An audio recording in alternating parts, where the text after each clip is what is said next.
So as the Link Secretariat, we've been thinking about what's the best way of capturing what happens in Link gatherings.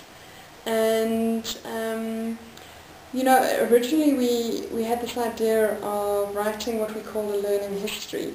And although that sounded like a great idea and innovative and cutting edge, we quite easily slid back into just having what looked like your average conference report. So it had photographs, it had quotes, it had the voices of different people in it, but it was a long document, and we're not convinced everybody read it.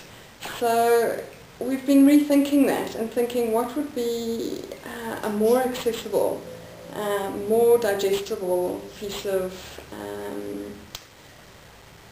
narrative from what happens in our time together. And the point is not just to remember. The point is not just to say this is what happened and this is who said what and these were the presentations, but really to collect different people's memories of what happened and make those meaningful, so that those can then become artifacts and points of information and points of, new ideas that can feed into the next round of Link. So instead of just having a report, what we are talking about now, the language we're using now, is harvesting.